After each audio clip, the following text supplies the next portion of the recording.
The Joplin tornado of May 22, 2011 was the deadliest tornado to hit the U.S. since 1953, resulting in the loss of 162 lives. When tornadoes strike, we expect warning sirens to protect all surrounding communities. But according to Chris Thompson, fire chief of Carthage, a small town just outside of Joplin, in his interview with KY3 on February 21, 2012, after the tornado, we realized parts of our city are not covered by sirens.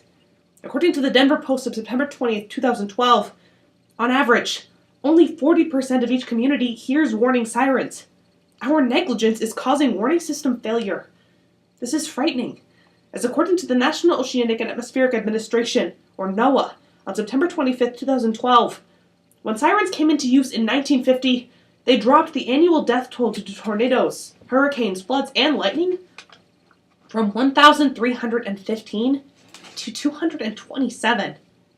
When used correctly, sirens save lives. Therefore, it is imperative that we protect our citizens by ensuring the proper working condition of and access to warning sirens. As we are in Tornado Alley, we will first examine the causes behind siren failure. Second, analyze the detrimental effects. And finally, ground ourselves with solutions. Because as Mark Widner, the Emergency Preparedness Manager for the City of Independence, Missouri, explains, there isn't a person alive who doesn't expect to hear an outdoor warning siren during an emergency. The sirens in Forest City, Arkansas don't work. As reported by ABC on February 28, 2013, Mayor Larry Bryant stated, I don't know what happened. They're supposed to be working on the sirens. Nobody told me they weren't working. This lack of concern for the state of their sirens demonstrates the causes of failing outdoor warning sirens: a lack of overarching regulation, and an improper ratio of sirens within communities. First, our current system contains no checks and balances. According to meteorologist Roger Edwards on NOAA's Storm Prediction Center website, last updated February 28, 2013, beyond Indiana, there are no state or nationwide policies. According to a personal interview with Hutchinson, Kansas police officer Lance Hurt on March 15, 2013, Hutchinson's police department is responsible for testing and repairing sirens. But the City Hall is responsible for keeping testing records, creating inefficiency. In my hometown, the police revealed to me on March 4, 2013, they don't even have to report siren and testing conditions to anyone. A clear systematic failure. And in a personal phone interview with Inspector Tanner of the Los Angeles Fire Department on March 19, 2013, he explained that LA doesn't even have sirens. And in the case of any emergency, television is the only public alert method used. Any person not consistently attached to their television cannot guarantee they will be notified of emergencies.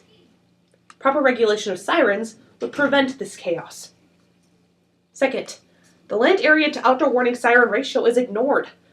WSFA News of January 31, 2013 explains that warning sirens only have a sound range of about 1 mile. Any individual living beyond that 1 mile radius will not hear their sirens. In the aforementioned interview with Hutchinson police officer Lance Hurt, he explained that Hutchinson has 30 active sirens, but covers 50 square miles. Hutchinson is short 20 working sirens, leaving approximately 16,860 people unprotected. Moreover, Smithfield, Virginia, a coastal town covering approximately 10 square miles with a population of 9,000, has no sirens, despite the fact that the community is in the center of a weather danger zone. The Smithfield Police explained on March 15, 2013, the siren closest to their city lies in Surrey, Virginia, 18 miles away. The city of Caledonia, Wisconsin doesn't have a single siren within city limits. According to WREX News on March 8, 2013, even though tornadoes have leveled multiple homes in the last few years, and they're only one of the many communities that need sirens, but don't have them. This lack of both policy and sirens results in two effects. Sirens aren't tested, and a great many people won't be notified in the case of emergencies. First, siren testing is non-existent. According to the St. Joe channel on March 5, 2013, while testing sirens is an extremely simple process involving only the push of a button from a radio center, outdoor weather sirens are still not being tested.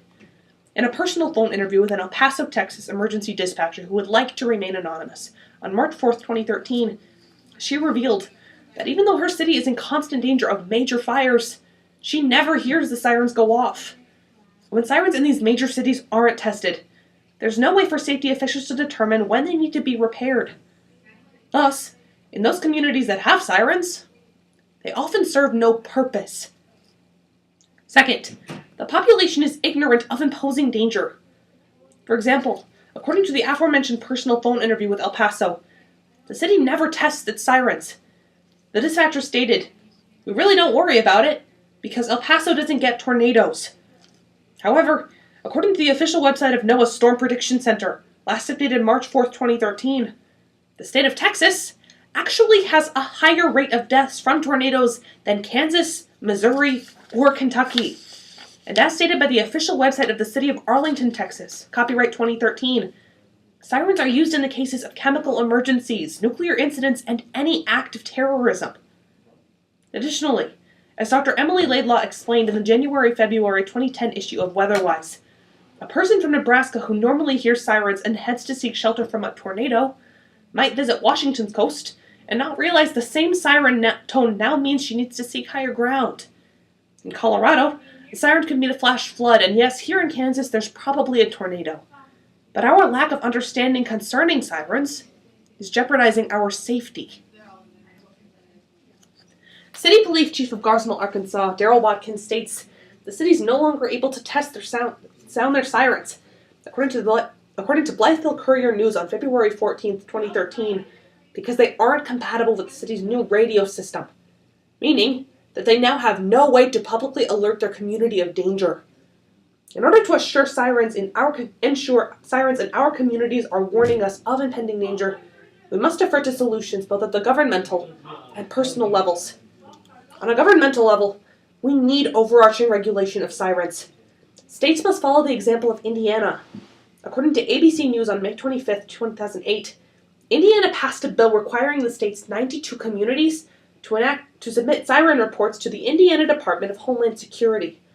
All states need to enact similar legislation, designating that sirens must be tested once a month at the minimum, the amount of time each community has to repair failing sirens, identify which safety department is to be responsible for siren regulation, and require communities to have one siren per square mile of land. It is impossible to ensure that sirens will notify every person of emergencies, but it is possible for the states to create regulation that ensures they are as prepared as they can be. Unfortunately, as with all things involving the government, creation of such regulation will take time, when emergencies can occur more frequently than new mobile homes have to be built in Kansas. So we can turn to a few personal solutions. First, investigate the town you live in. Siren testing logs can be accessed by talking with a local police officer. In a personal phone interview with the City Hall of Hutchinson, Kansas, I discovered that all 30 of their sirens have been properly tested and updated. However, in the aforementioned phone interview with Officer Lance Hurt, he revealed no one had ever asked to see the siren testing logs before I did. Check the records for the sirens in your community, and if they haven't been tested or repaired, ask which specific safety department is responsible and bring it to their attention. Second, it is crucial that we remain prepared. Buy a battery-powered storm warning radio for $20 to $50 for your own home. Also, cell phone companies are now offering a free and automatic app that connects their phones directly to NOAA warnings called Wireless Emergency Alerts or Code Red, depending on the phone company you use.